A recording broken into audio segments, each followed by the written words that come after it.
Hey all. Um, I am a bit tired.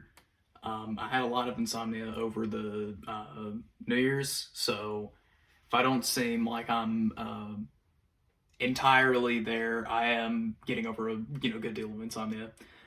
My sleeping habits haven't gotten better, but I've just kind of gotten back to doing my general shtick of philosophizing, and I came up with a new thought experiment, which I find to be pretty interesting. So I was thinking about this. Um, I've always had like really big problem where I get stuck in this like state of Descartesian doubt where I can't really accept any conclusion or anything as being true or that I actually understand or know something. Um, and that's been a big problem because I've studied a lot of philosophy, but I haven't really been able to make any sort of like good general conclusions from that. But this has actually been something that I thought about for a while.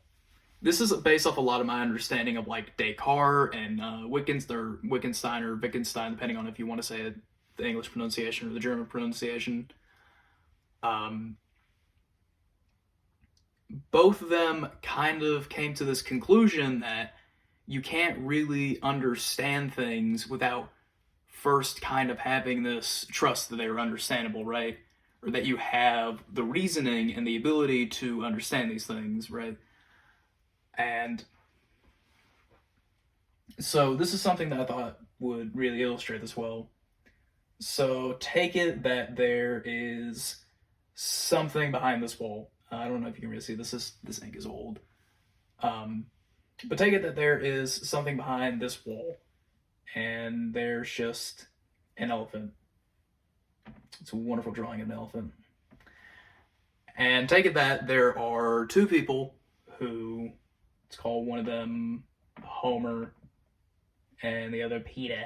I'm not going to spell it as Peter, but that'd be funny. And both of them have been given the exact same information regarding the existence or non-existence of this elephant. But in the case of Peter, he decides to just completely like doubt and not think that there's an elephant behind this wall, despite the fact that he's been given literally every reason to. And so both of them have a different conclusion on what the actual truth value of the statement "there is an elephant behind this wall" is. So Homer's would be true, but Peter's would be false.